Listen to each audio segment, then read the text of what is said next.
Volume कम कर।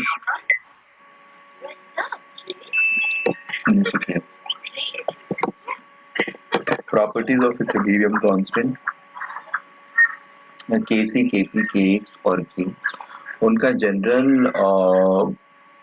Properties क्या होता है, that is what we are going to discuss now. The state of equilibrium can be achieved from forward direction, that is by converting reactant to products, or backward direction, that is by converting product into reactants. Also, irrespective of the direction, the state of equilibrium remains same under the presumption of same number of particles that are involved. ठीक है. State of equilibrium का मतलब होता है, state of equilibrium remains same का मतलब होता है कि the amount of each component plus temperature pressure condition and obviously the equilibrium constant. Equilibrium constant तो एनीवे टेम्परेचर कांस्टेंट रहेगा, सेम रहेगा तो वो रहेगा, but the concentration of individual components might change, वो चेंज होता है depending upon depending upon how many reactant particles or product particles were taken initially. What it is being said is कि अगर हमारा total number of particles, एक hello, see state of equilibrium में चार पांच चीज, तीन चीजें प्राइमरी हैं. एक तो हमारा K होता है, ठीक है, दूसरा temperature condition, total pressure,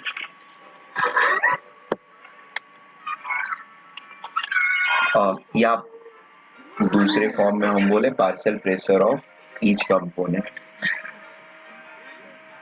PI and obviously CI. ठीक है, आइदर ऑफ दिस PI और CI. सो एक तो K हमको चाहिए होता है अगर मैं स्टेट ऑफ इक्विलिब्रियम को डिफाइन कर रहा हूं तो, दूसरा टेम्परेचर चाहिए और तीसरा इनका स्पेसिफिकेशन चाहिए.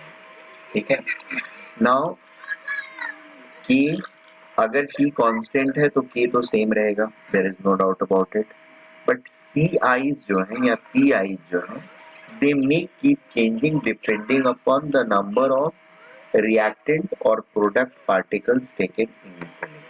Is that okay? Now, state of equilibrium remains same का मतलब क्या हुआ? State of equilibrium मतलब ये सारी चीजें भी सेम तब रहेंगी जब total number of particles, same number of particles are involved, then only state of equilibrium will remain same. Am I making sense? यहाँ पर दो चीजें क्लियर आपको रखनी है. स्टेट ऑफ इक्विलिब्रियम क्या कंसिस्ट करता है? जनरली ये मतलब कभी कभी ये होता है ना, मैं ज्यादा मतलब प्रिसाइज क्लैरिटी देने के चक्कर में, अच्छा यहाँ पे नीचे लिखा हुआ है, प्रिसाइज क्लैरिटी देने के चक्कर में चीजें थोड़ी सी कॉम्प्लिकेट हो जाती हैं. सी जनरली आप कहीं भी देखोगे ना तो ये state of equilibrium remain same है, यही लिखा रहता है डायरेक्शन, और वो लोग सिर्फ K और T के बेसिस पर बता देते हैं इक्विलिब्रियम कांस्टेंट सेम होता है. तो एक्चुअली स्टेट ऑफ इक्विलिब्रियम में ये तीन चीजें होती हैं. ठीक है, अब पॉइंट ये है कि कंसेंट्रेशन और पार्शियल प्रेशर अगर हमने दो मोलर सॉल्यूशन से चालू किया A और B का, ठीक है, और इस केस में जो इक्विलिब्रियम स्टैब्लिश होएगा उसमें A और B और C का कंसेंट्रेशन, और मान लो 2 मोल के बदले मैंने 10 मोल से चालू किया और फिर 10 मोल और इसका भी 8 मोल लिया, और इस केस में जो कंसेंट्रेशन बनेगा एंड में, इन दोनों को, दोनों स्टेट्स में डेफिनेटली डिफरेंस रहेगा ना कंसेंट्रेशन क्या. Sir what is C here? कहाँ C? कहाँ ये CI इज कंसेंट्रेशन, ये कंसेंट्रेशन और ये C प्रोडक्ट है.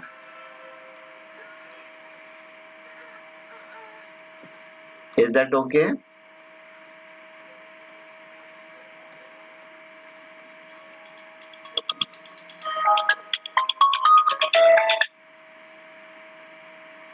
हेलो, हाँ सर बोलिए। सॉरी, हाँ, मैं ये बोल रहा था कि अगर 2 मोलर A 2 मोलर B से रिएक्शन चालू करते हैं तो इक्विलिब्रियम पर जो कंसंट्रेशन ABC का रहेगा और 10 मोलर एंड 8 मोलर कंसंट्रेशन के साथ चालू करते हैं AB का, और इक्विलिब्रियम पर जो कंसंट्रेशंस रहेगा, ऑब्वियसली दोनों केसेस में ये चीजें डिफरेंट रहेंगी, राइट? रहेंगे ना? हाँ सर। अब लेकिन स्टेट ऑफ इक्विलिब्रियम जो है ये तीनों मिला करके होता है। It is not just this और sorry, it is not just this और equilibrium constant, it's all these three things. In fact अच्छा फेज यहाँ पर डला हुआ है, चौथा ऑब्वियसली इक्विलिब्रियम कांस्टेंट भी होता है, इक्विलिब्रियम कांस्टेंट, ठीक है। फेजेस एंड इंट्रिंसिक प्रॉपर्टीज यहाँ पे डालना चाहिए था, नहीं है तो चलेगा। Phases of reactant products and equilibrium constant, ठीक है। सो अभी पॉइंट ये है कि ये है ठीक तो चलेगा, ये कांस्टेंट वैल्यू है तो ये भी कांस्टेंट वैल्यू, सॉरी ये कांस्टेंट वैल्यू आ जाएगा एंड फेजेस भी, but this might keep changing, ठीक है। अगर ये चेंज हो रहा है तो बेसिकली हमारा प्रिजम्पशन क्या रहेगा, अगर हम बोल रहे हैं कि आगे के डायरेक्शन या पीछे के डायरेक्शन से हम कहीं से भी अप्रोच करें तो हमारा उसमें प्रिजम्पशन ये रहता है कि total number of particle involved, that is atoms involved, must be same. मतलब हम आगे से आ रहे हो या पीछे से आ रहे हो, जिधर से भी आ रहे हो फर्क नहीं पड़ता है, but total number of particles जो होने चाहिए ना, atoms not particles, atoms, that has to be same. अगर वो सेम रहते हैं तो फिर कोई प्रॉब्लम नहीं है, फिर आप इधर से चालू करके इक्विलिब्रियम पे पहुंचो या इस सारा चीज सिर्फ प्रोडक्ट ले लो और उससे इक्विलिब्रियम पर आओ, you are always going to have same state of equilibrium, everything will be same. Making sense?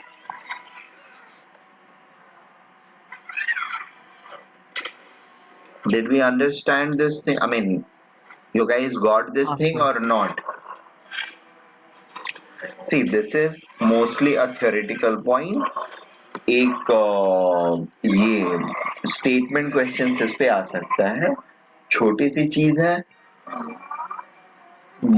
छोटी सी चीज है दिन ऐसी चीज है जो हम लोग जनरली स्किप करते हैं, कहीं पर भी बहुत डिस्क्रिप्टिव इस चीज का ये नहीं मिलता है, जिसकी वजह से बहुत लाइटली में इसको स्किप कर दिया जाता है।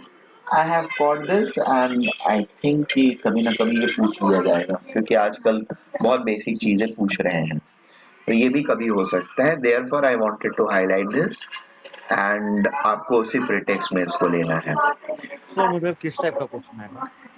एमसीक्यूज में यार, एमसीक्यूज में एक ऑप्शन ये डला रहेगा तीन और गलत ऑप्शंस डले रहेंगे, एक ये भी डला रहेगा, ये सोचो कि क्या है ऐसा कभी देखा नहीं था। That is where you will feel surprised and to see the second thing is कि आपको लाइक कंप्लीट पता हो किसी भी चीज के प्रिटेक्स्ट में, that is my idea always.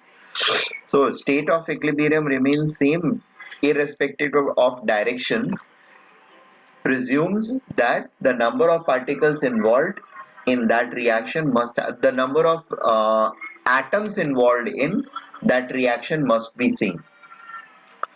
तो तब फिर state of equilibrium will remain same, otherwise it will not, ठीक है। सेकेंड पॉइंट, ये चीज नोट किया हम लोगों ने, नहीं किया तो नोट कर लीजिए। वो ब्लू वाला नोट कर। हाँ, ब्लू और ऊपर का भी नोट कर लो और ये भी ब्लू वाला भी, नहीं तो मैं अज्यूम करूंगा कि नहीं समझ में आ रहा है। अगेन एक बार फिर से बोल देता हूँ, reverse reaction it's equilibrium constant is multiplicative inverse और reciprocal of initial equilibrium constant, ठीक है। क्यों कैसे होता है, तो first reaction 2N2 combining together to form N2O4, इसका K1 10 to the power 4 पर मोलर है। डेल्टा जी नॉट जो होगा that can be written as minus RT K1, ठीक है। इसका रिवर्स रिएक्शन जो होगा उसका फ्री एनर्जी जो होगा delta G naught 2, that will be written as minus of delta G naught 1, that will make plus RT K1, और इसके थ्रू अगर K2 निकालने जाएंगे हम लोग तो K2 की वैल्यू क्या आएगी 1/K1. Is that okay? Fine. The second one, the third point is, ये पॉइंट नोट कर लिया था हम लोगों ने. हाँ all of you noted? Note जल्दी से नोट करो. बाकी लोग नीचे वाले पॉइंट भी नोट करना चालू कर दो, मैं समझा देता हूँ. If we multiply the stoichiometric coefficient of all the reactants and product of a reaction by m in an equilibrium reaction, the equilibrium constant of new reaction would be m times raised to the power m raised to the power of equilibrium constant of original reaction.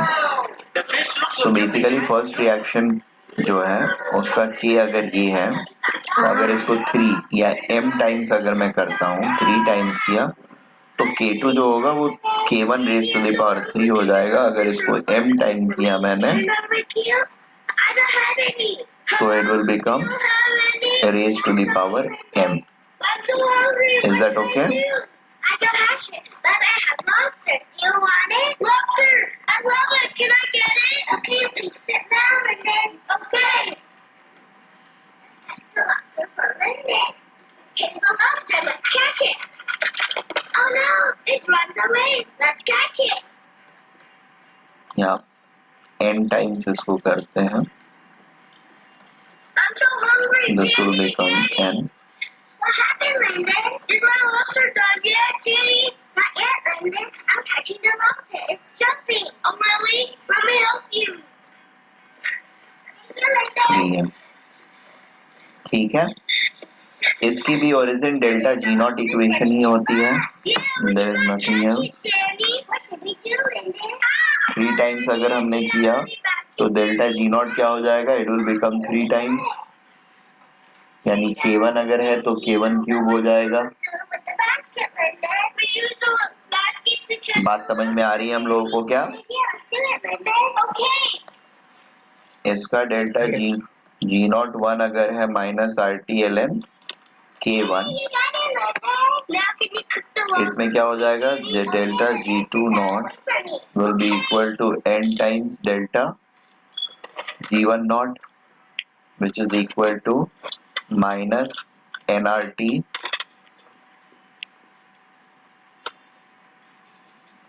अरे यार minus nRT/ln K1 और minus RT/ln K1 raise to the power n. ठीक है. How much is it, Jenny? It's free. Can you help me? Thank you. Thank you for watching our video. Hope you guys enjoyed the show. Please do remember तो to screen subscribe थोड़ा and उस पर. hit the bell button.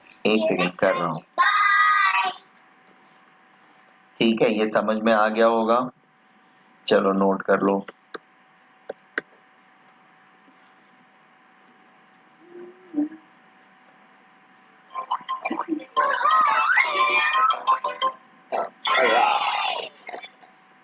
No more thumb sucking. No more thumb sucking.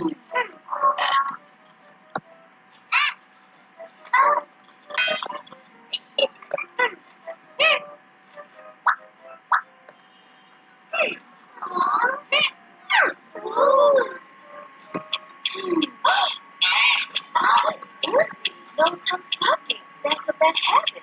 Oh, that's not even bad. इसको change कर दो मैं फिर से. Make it M only. आप लोग जो लिख रही हो वहीं रहने देना. आप लोग चेंज मत करते बैठना. Hi, Mommy. What's that, Lucy? Lucy kept sucking her thumb, so I had to do that to stop it.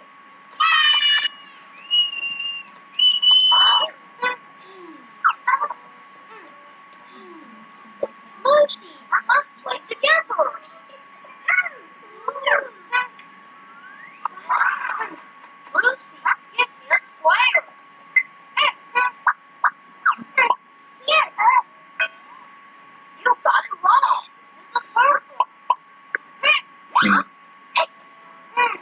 next one is if equilibrium constant of a the equilibrium constant of a reaction is intrinsic property of reactants and products of that reaction, it only varies with temperature as per Van 't Hoff's equation, which we have discussed in thermodynamics.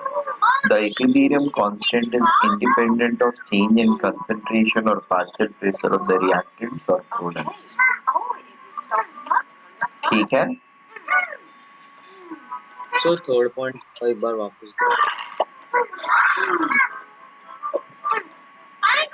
Thanks. Remember, kids, clean your rooms and keep the house tidy. I will buy some cakes when I get home. Don't just tidy your own room. अरे सही तो है ना, m raised to the power of equilibrium constant. गलत नहीं है, सही है. ये ऐसे थोड़ी लिखा है m to the power of equilibrium constant. मेरे ख्याल से तो सही लिखा है मैंने, m raised to the power of equilibrium constant. This is equilibrium constant, m raised to the power of equilibrium constant.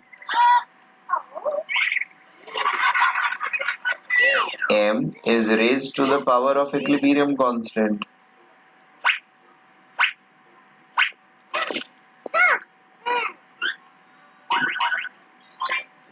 Okay, if it doesn't make sense, let me rephrase it.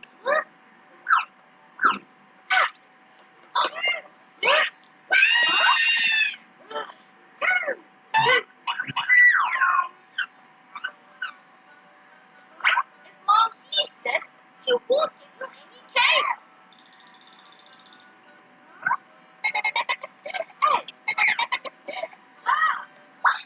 Mousy!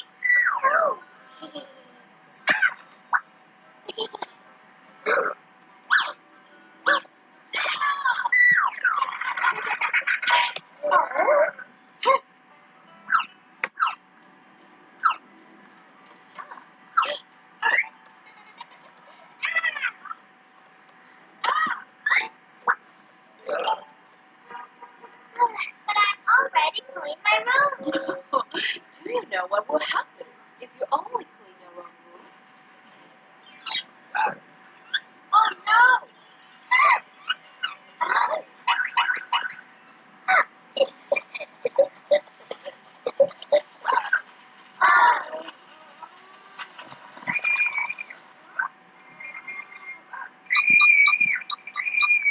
Is this okay?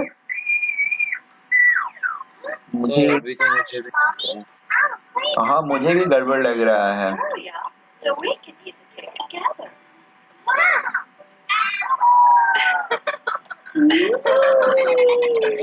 नहीं वो पहले सही था. Sir वो पहले का भी अभी सही लग रहा है और अभी आपने लिखा वो भी सही लग रहा है. नहीं दोनों सही कैसे हो सकता है, एक ही सही हो सकता है. ठीक है, दोनों सही नहीं हो सकता है साइमल्टेनियसली. दोनों में से कोई एक ही सही हो सकता है. This seems to be right. I mean okay fine, I will check the literature, mathematical literatures, how it is pronounced, and I may get back to you guys. ठीक है ना?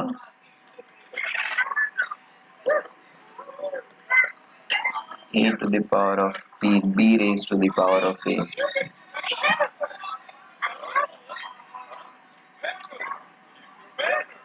B to the power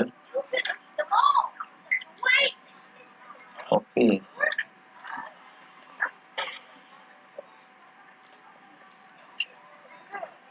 हाँ sir, पहले वाला सही था. पहले वाला सही था मतलब? सर मतलब इनिशियली लिखा था वो. हाँ तो ये इनिशियली लिखा हुआ यहाँ पे ला दिया है मैंने. आई थिंक वो सही है, बट पता नहीं, आई एम नॉट 100% श्योर, इसलिए कुछ अभी आर्ग्यू नहीं करूंगा. मैं पहले चेक कर लेता हूँ फिर मैं बोलूंगा. ठीक है ना? मुझे लग रहा है कि ऐसे ही लिखना चाहिए, बट वो पता नहीं, इंटरप्रिटेशनल मिस्टेक कभी कभी मेरे से हो जाती है, so I am not 100% sure. Sir मुझे भी ऐसा लग रहा था क्योंकि जब हम लोग बोलते हैं 2⁵ तो हाँ 2⁵ एंड 2⁵ ये दोनों अलग अलग स्टेटमेंट है। 2⁵ and 2⁵ let's not get confused into this. This is a very petty हाँ thing to sir get confused into. We have better things to get confused. ठीक है? This is the and of no sir तो sense पहले to आपने get. वहाँ पे 10² m³ लिखा था तो अभी वो 10⁶ m⁹ हो जाएगा ऐसा। हाँ अगर m 3 से अगर मल्टीप्लाई कर रहे हैं तो yes it will be that. ठीक है, अगर m से मल्टीप्लाई कर रहे हैं तो it will become something else, मतलब वो पावर ऑफ m रह जाएगा। ठीक है,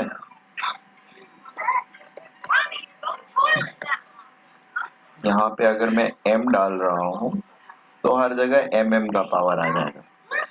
ये instead of 6m it will become 6, it will become 2m, this will become 4m, this will become m,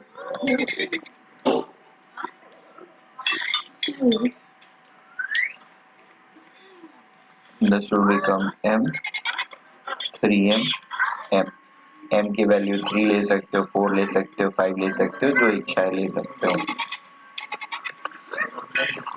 fourth point note कर लो, and we know this.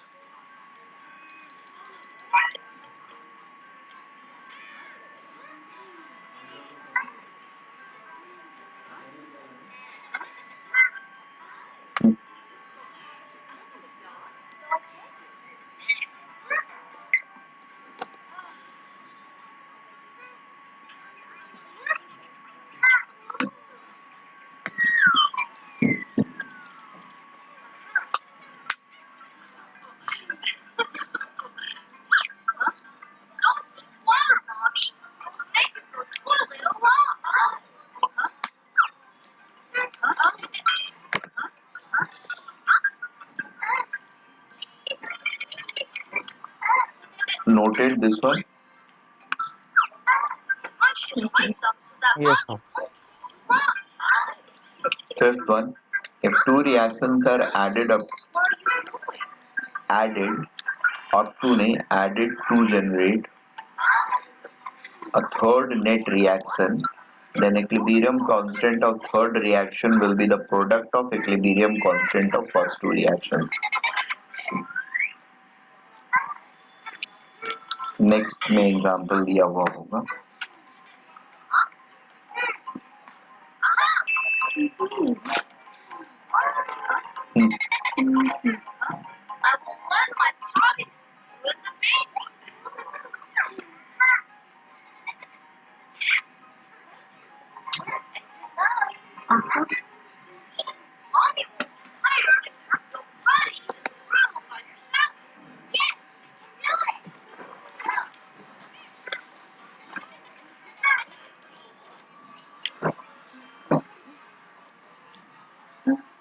Insects in the house.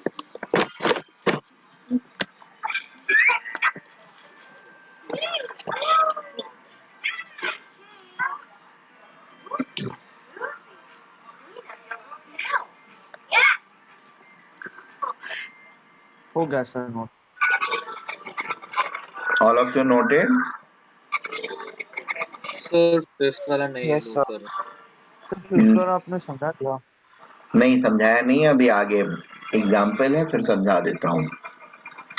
Basically दो reactions को अगर हम add करेंगे तो उनके equilibrium constant multiply हो जाएंगे और उससे हमारा नेट रिएक्शन बनेगा। दो रिएक्शंस को ऐड करके जो नेट रिएक्शन बनेगा उसका इक्विलिब्रियम कांस्टेंट जो होगा पहले और दूसरे वाले के इक्विलिब्रियम कांस्टेंट का प्रोडक्ट होगा।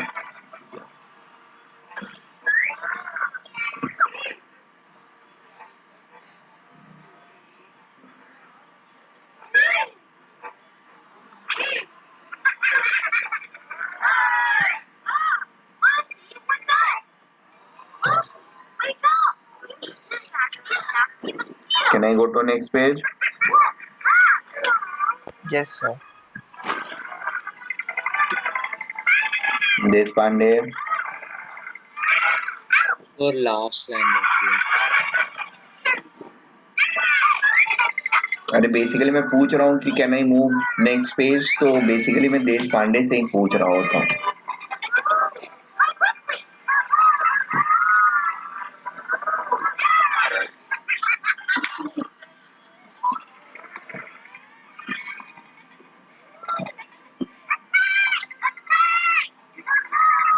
हाँ सर हो गया. Okay.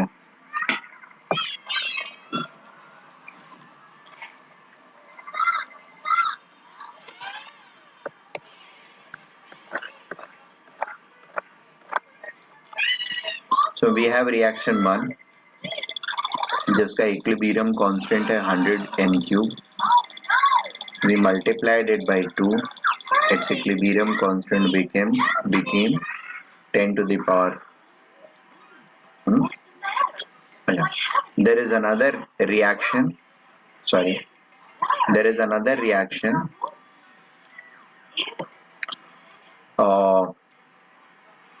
NO2 twice of NO2 giving N2O4.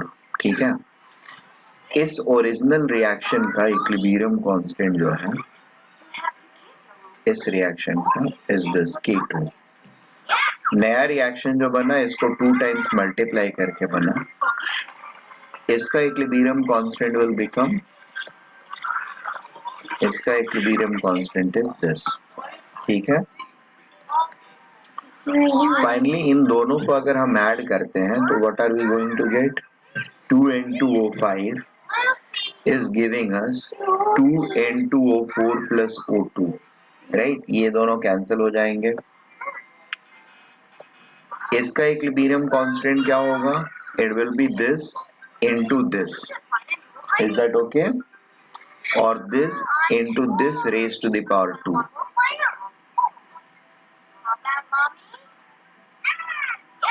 तो यहाँ पर हर एग्जांपल में m जस्ट वेरिएबल है ना. हाँ m वेरिएबल है. 2 मैंने खुद से अपने मन से, मतलब इसको बेसिकली ये बैलेंस करने के लिए ही लिया है. अपने मन से मतलब कुछ भी नहीं लूंगा या कुछ भी ले सकते हैं, ऐसा कुछ नहीं है. देयर इज नो कंस्ट्रेंट कि नहीं ले सकते. बट यहाँ पर एक पर्पस है. पर्पस ये है कि इस रिएक्शन का अगर इक्विलिब्रियम कांस्टेंट पूछा गया हो मेरे से और ये दोनों का दिया गया है इसको और इसको, तो how I am going to generate this one? The idea is pretty simple. इसको इस रिएक्शन को 2 से मल्टीप्लाई करूं और फिर इन दोनों रिएक्शंस को अगर मैं ऐड कर देता हूं तो I am going to get this reaction. तो इस रिएक्शन का इक्विलिब्रियम कांस्टेंट कैसे निकलेगा? पहले वाले का इक्विलिब्रियम कांस्टेंट और दूसरे वाले के equilibrium constant raise to the power 2 करके, और इन दोनों को मल्टीप्लाई कर देंगे. Is that okay? तो मतलब वो जो थर्ड है रिएक्शन, फर्स्ट और सेकंड रिएक्शन का नहीं, फर्स्ट और सेकंड रिएक्शन को बस डायरेक्टली ऐड कर देने से नहीं मिला है, बना है.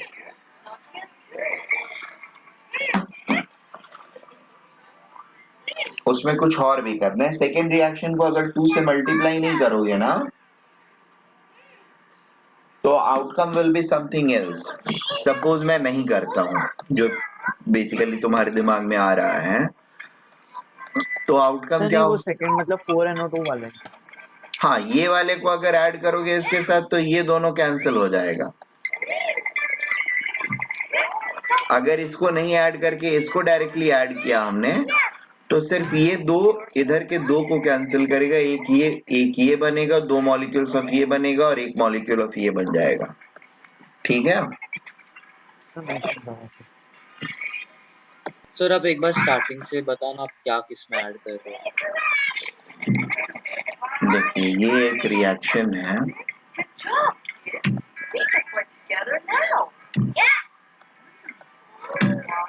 जिसका इक्विलिब्रियम कांस्टेंट है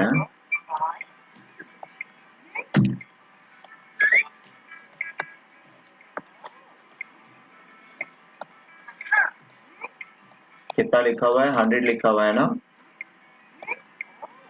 फिर 100 m क्यूब लिखा। ठीक है 100 m क्यूब कर दो। दूसरा रिएक्शन जो है मेरे पास वो है 2NO2 गैस N2O4 गैस। ठीक है, इसका इक्विलिब्रियम कांस्टेंट जो है वो है 10 to the power 4 m to the power -1। ठीक है,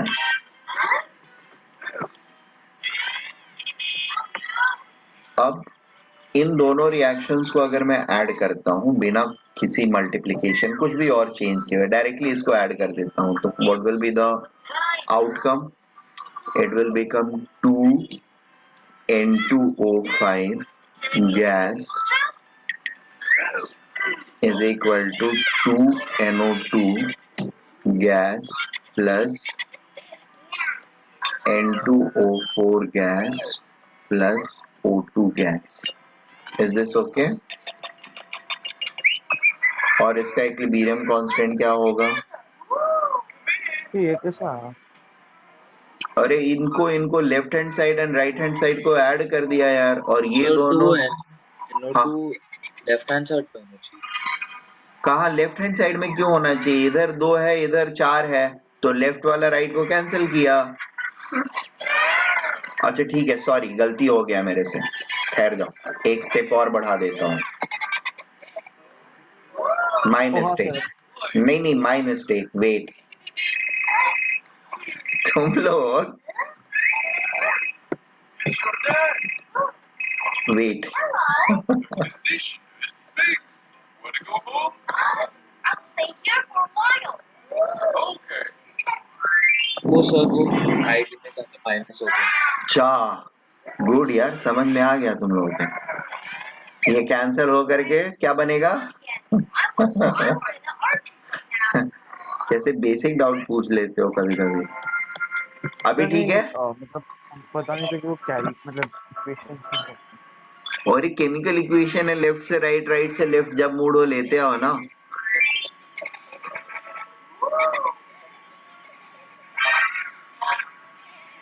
ठीक है, अभी ठीक है। हाँ सर। तो इसका के क्या होगा? K3 अगर बोलते हैं तो this will be simply K1 into K2। मुझे एक और रिएक्शन लिखना है, मूड कर रहा है। ठीक है, इस बार मैंने ये लिखा।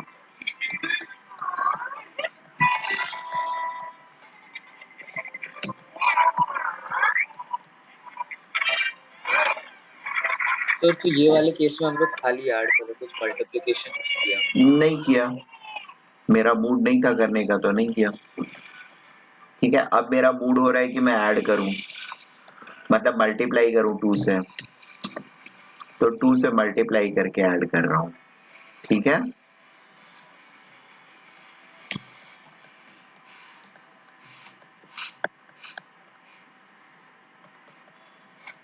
अब इन दोनों को ऐड करूंगा तो क्या मिलेगा मुझे? और राइट हैंड साइड में 2N2O4 plus O2। Healthy meal.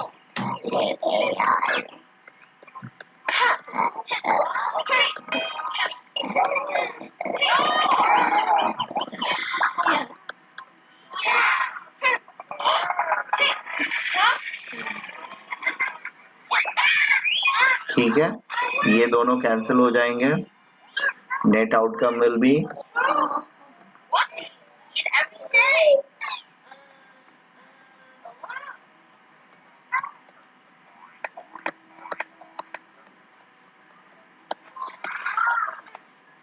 ठीक है। सो व्हाट विल बिकम, अब इस केस में K4 क्या हो जाएगा? That will B K1 into K2 का स्क्वायर। मुझे एक और लिखने का रिएक्शन मन है, ऊपर वाले को मैं 2 से मल्टीप्लाई करता हूँ तो इट विल बिकम 4N2O5 और नीचे वाले को 3 से मल्टीप्लाई करने का मन है मेरा। ठीक है ना, कुछ भी मन हो सकता है, मेरी मर्जी। right? Is that okay? हाँ सर, बट ये केमिस्ट्री अलाउ करता है? हाँ केमिस्ट्री अलाउ करता है, तभी तो मैं कर रहा हूँ, नहीं तो मैं करता कैसे? मतलब मेरा मन हो गया तो कुछ भी थोड़ी कर दूंगा। ऑक्सीजन को ऐड करके रिडक्शन थोड़ी करा दूंगा, वही करूंगा जो अलाउ करता है केमिस्ट्री ना। जो अलाउ नहीं करता है वो डेफिनेटली नहीं करूंगा, ठीक है?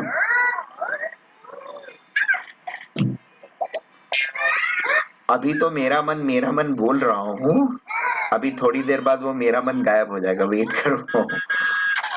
मैं बता रहा हूँ तुमको कि फ्रीली कैसे सोचोगे, फिर कंस्ट्रेंट में कैसे सोचना है वो भी मैं बताऊंगा, डोंट वरी। सो अभी मेरा मन किया कि ऊपर वाले को 2 से मल्टीप्लाई कर दूं और नीचे वाले को 3 से मल्टीप्लाई कर दूंगा मैं। 6NO2 gas will give me 3N2O4 gas, ठीक है? इन दोनों को ऐड करूंगा तो क्या मिलेगा? 4N2O5 gas will give me, ये 6 में से 2 कट जाएगा, 3N2O4 plus 2NO2 plus 2O2, ठीक है?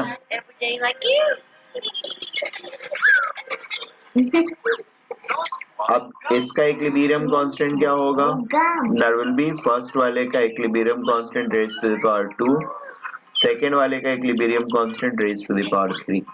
Is this okay?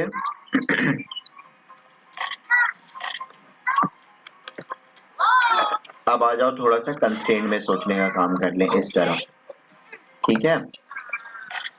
You know that N2O5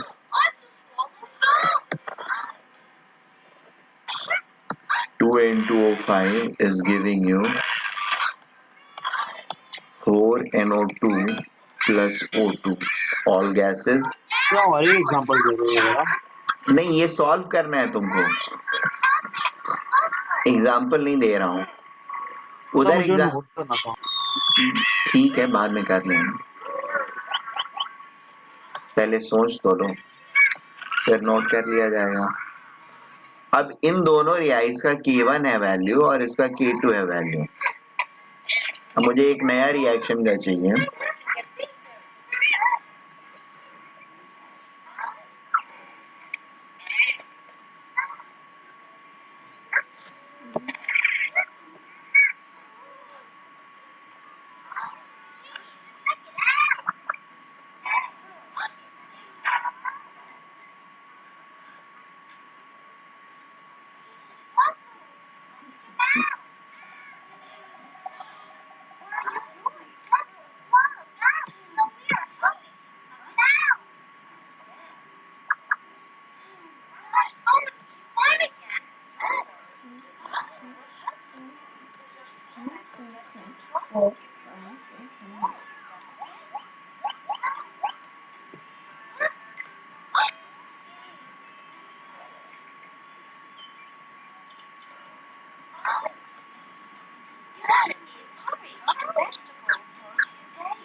चलिए इसका इक्विलिब्रियम कांस्टेंट निकालिए तो।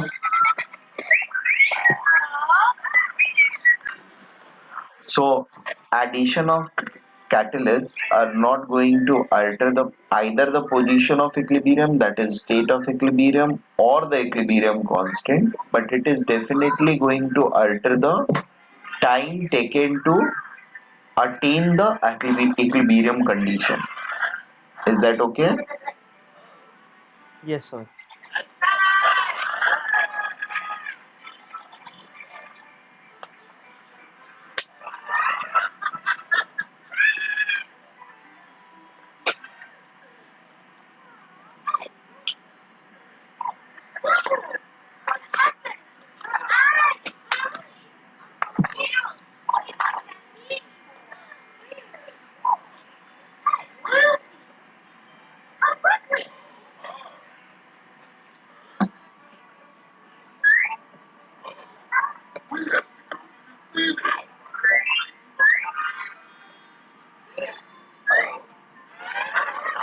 Serious, luckily.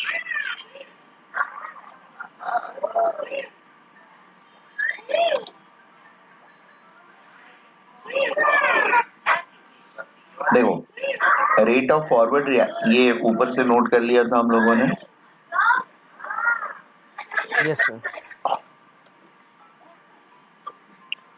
KF rate constant, forward rate constant and backward rate constant. ठीक है, फॉरवर्ड रेट कांस्टेंट जो होता है दैट इज गिवन बाय एक एक्सप्रेशन होता है जो काइनेटिक्स में हम डेवलप करेंगे, z into e to the power minus EA by RT। However ये नंबर बहुत ज्यादा आप लोगों से अनटच्ड नहीं है। मैक्सवेल्स में भी आप लोगों ने मैक्सवेल्स इक्वेशन जो था, in order to find the fraction of molecules which have energy greater than a particular energy, ठीक है, उसके लिए हम लोग कुछ इसी तरह का एक्सप्रेशन यूज करते थे। हाँ सर। ठीक है, kinetic energy divided by RT होता था वहां पर। बढ़िया, ठीक है। तो अभी फॉरवर्ड रिएक्शन के टाइम पर जनरली लाइक अगर ये हमारा रिएक्टेंट है एंड रिएक्टेंट प्रोडक्ट में चेंज हो रहा है तो हमारा ये जो होगा काइंड ऑफ ये रहेगा, एंड बैकवर्ड वाला जो होगा इट हैज टू, मतलब इसको अगर रिएक्टेंट में चेंज होना है तो it has to climb this high energy hill. ठीक है, तो इसके बैकवर्ड रिएक्शन या बैकवर्ड रेट कांस्टेंट के करस्पॉन्डिंग एक्टिवेशन एनर्जी जो हो जाएगा, this energy is known as peak energy, is known as activation energy. So the activation energy is going to be a bit more higher. Now suppose मैंने एक catalyst डाल दिया। Catalyst का काम क्या होता है कि या तो वो इस एक्टिवेशन एनर्जी वैल्यू को नीचे की तरफ कन्वर्ट कर देता है किसी रीजन से, या फिर उसको ऊपर लेकर के जाता है, यानी इस एक्टिवेशन एनर्जी की वैल्यू को वो अल्टर कर देता है, चेंज कर देता है। ठीक है, या तो बड़ा कर देगा या सॉरी, कैटलिस्ट का एडिशन इस एक्टिवेशन एनर्जी रिक्वायरमेंट को, यानी पिक जो है ना एनर्जी पिक, उसकी वैल्यू को इंक्रीज या डिक्रीज करता है। अब ये वैल्यू अगर इंक्रीज या डिक्रीज हो गया, ये मान लो इंक्रीज हो गया, ये बढ़ गया, तो केएफ की वैल्यू छोटी हो जाएगी, राइट? हाँ सर। केबी की वैल्यू और छोटी हो जाएगी।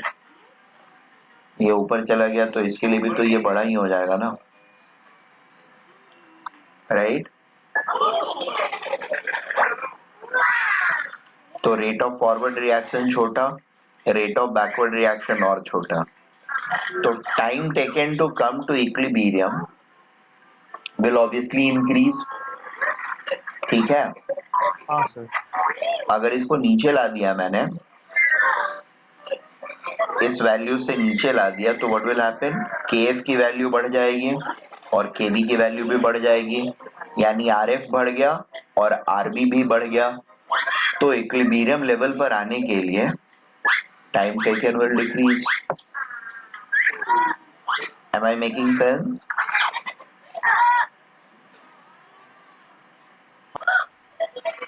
Hello, all of you. हाँ सर। यस। देश पांडे, अथर्व देश Pandey is not there. Our stomach would hurt. Lucy, just don't run and jump around. Oh, चलो नोट तो कर लो। well done. Good night.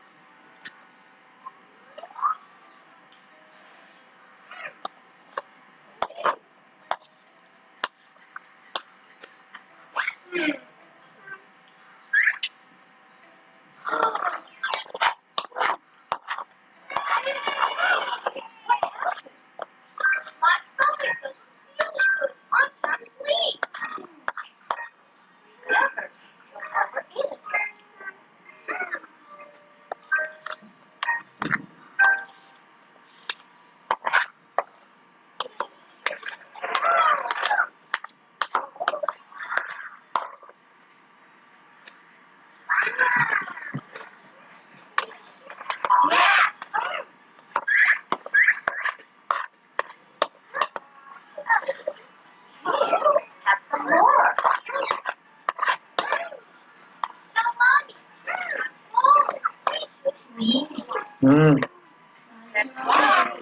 हाँ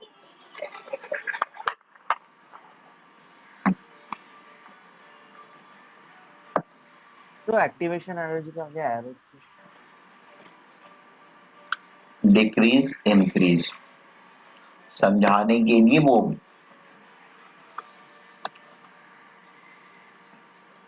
देयर इज नो रीजन और समझाने के टाइम पर कुछ तो समझा रहा हूँ उसमें नीचे एरो डाला उससे टाइम को कम बताया उस समय का नोटेशन जो है वो रह गया है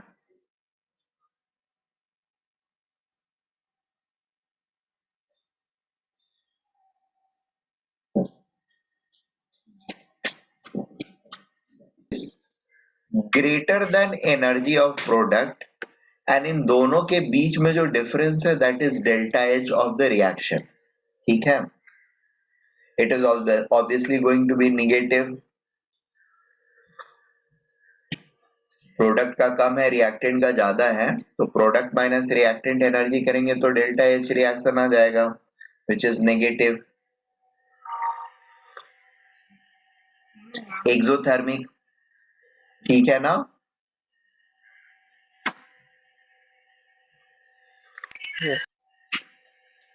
छोटी सी इंफॉर्मेशन थी ये ग्राफ चूंकि बताया है तो ये छोटी सी जो चीज थी वो भी सोचा बता देता हूँ यूज करना है इसको हम लोग बाद में देखेंगे ये यहां तक का एक्सप्लेनेशन हम लोगों ने लिख लिया है या बाकी है तो done okay next thing is if k equilibrium constant is and k equilibrium is greater than 1000 it is called product favored reaction k equilibrium is less than 1 by 1000 that means reactant favored reaction note कर लिया है बता चुका हूं पहले भी but note कर लो नोटेड सर ये प्रॉपर्टी ऑलरेडी हम डिस्कस कर चुके हैं थर्मोडायनेमिक्स में take it down only right कर चुके हैं डिस्कस ना हाँ सर हाँ so just take it down sir इसके ऊपर कुछ नहीं था ना ये था ना ओ सर वो मैंने नहीं नोट किया करो जल्दी से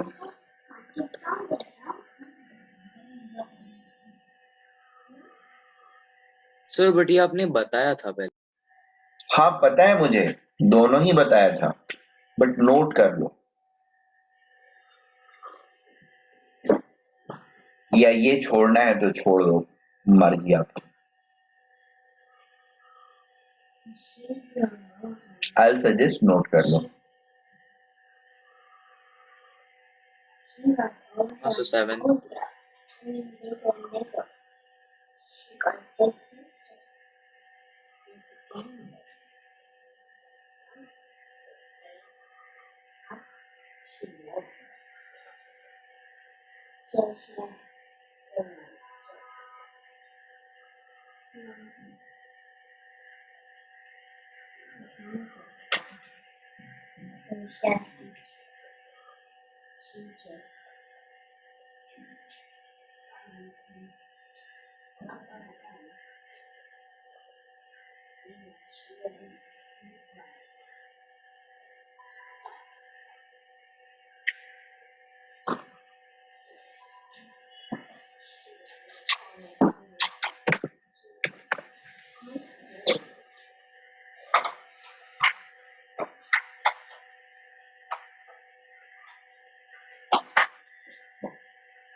हो गया सर ये नोट 8 तक हो गया हाँ sir let us come to 9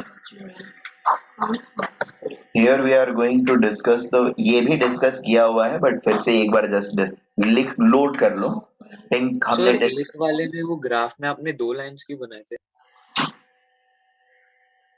दो लाइंस क्यों बनाए थे मतलब ये दोनों एक्सोथर्मिक रिएक्शंस को डिनोट कर रहा है और दोनों के लिए डेल्टा एस का वेरिएशन कैसा है, डेल्टा एस कैसा है उसके ऊपर इंटरसेप्ट ऑन वाई एक्सिस क्या रहेगा वो हमको पता चलेगा। एक सेकंड रुक जाओ।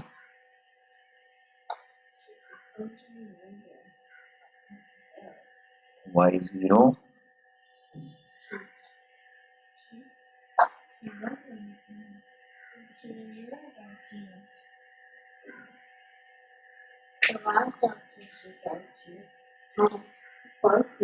ठीक है।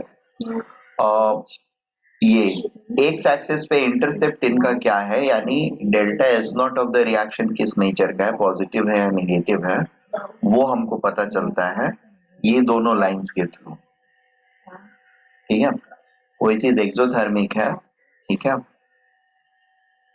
वो उसका ये जो होगा आपका लाइन जो होगा that will be tilted at, और या फिर उसका स्लोप जो होगा that will be between 0 to 90 degree.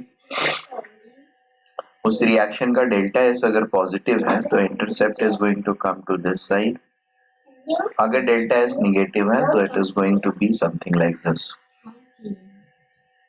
Is that okay?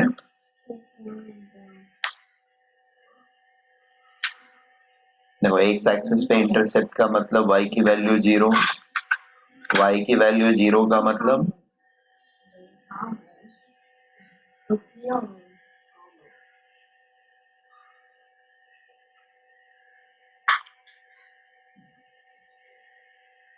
Intercept कैसा है, ठीक है,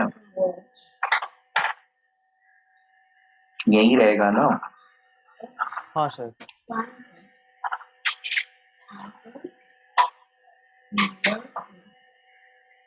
अच्छा नहीं, एक चीज और भी कंसिडर करना, खैर ठीक है, ये लाइन अगर मैंने ये लिया हुआ है ना ये दोनों, तो रिएक्शन मेरा एक्सोथर्मिक है, डेल्टा एच पॉजिटिव है, ठीक है, और सॉरी डेल्टा एच निगेटिव है, मतलब ये टर्म जो है मेरा वो पॉजिटिव है।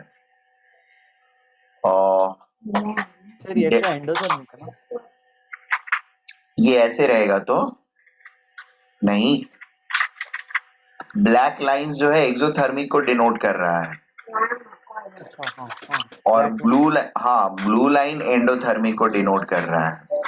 अगर रिएक्शन मेरा एक्सोथर्मिक है और ln को k को मैं 0 कर रहा हूँ, ठीक है, ln k मेरा 0 हो रहा है and this is exothermic and ये नेगेटिव वैल्यू है, तो ये पूरा टर्म जो होगा दैट विल बिकम पॉजिटिव, ठीक है।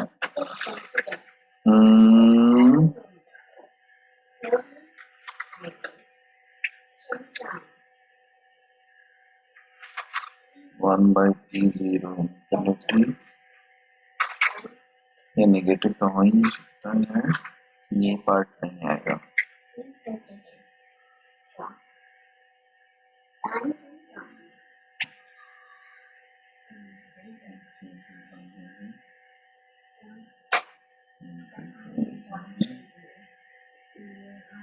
डेल्टा एस नेगेटिव हो जाएगा, ये इंटरसेप्ट जो होगा this will be indicator of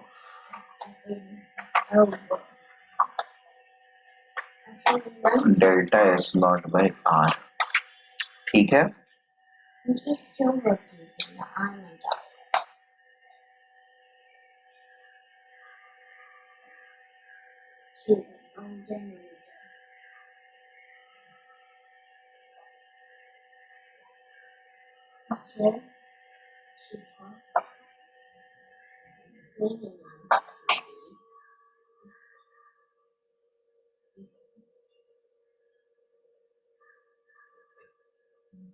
एक मैं कुछ मैथमेटिकल गड़बड़ी कर रहा हूँ, वेट।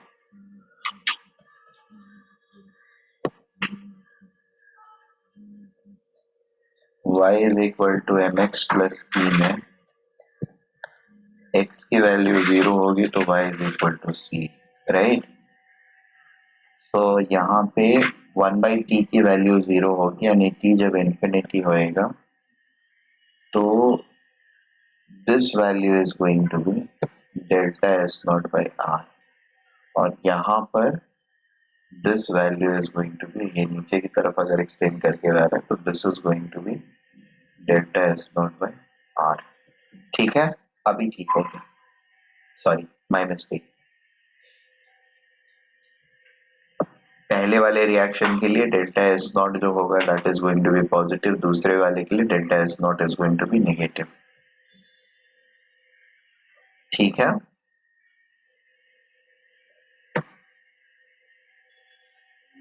अभी ठीक है, समझ में आया? हाँ sir. Okay, next one, variation of K, that is equilibrium constant with temperature for exothermic and endothermic reactions. ln K T2 by T1 delta H naught 1 by T1 minus 1 by T2. If T1 is less than T2, that implies 1 by T1 will be greater than 1 by T2. ये number positive, ये number अगर positive है यानी temperature को बढ़ा रहे हैं तो ये नंबर पॉजिटिव आएगा। ठीक है, अब डेल्टा एच नॉट अगर पॉजिटिव है तब तो बहुत अच्छी बात है, ये दोनों टर्म पॉजिटिव हो गए। उस केस में टेम्परेचर को बढ़ाने से KT2 जो होगा वो हमेशा KT1 से बड़ा रहेगा। ठीक है, बट अगर ये वैल्यू नेगेटिव है तो टेम्परेचर बढ़ाने से क्या हो जाएगा, KT2 will become lesser than KT1। इधर का वैल्यू जैसे ही नेगेटिव हुआ, ln नेगेटिव कब होगा, जब ratio will be less than 1। ठीक है, otherwise it will be positive. Ratio is greater than 1 अगर रहा तो फिर it will be positive number. Am I making sir, I'm sense? ठीक है, तो इसको नोट कर लो एज इट इज। याद आया, थर्मोडायनेमिक्स में भी बताया था और करवाया था मैंने। हाँ और sir. do you guys need a recursive discussion for all the points till the down?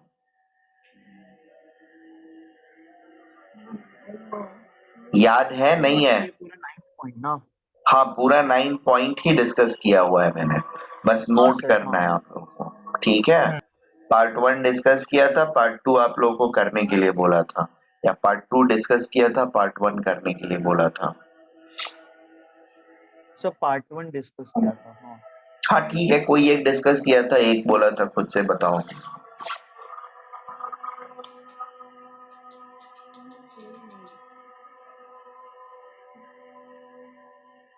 अच्छा, आप लोगों ने थर्मोडायनेमिक्स वाला जो नोट्स लिखा है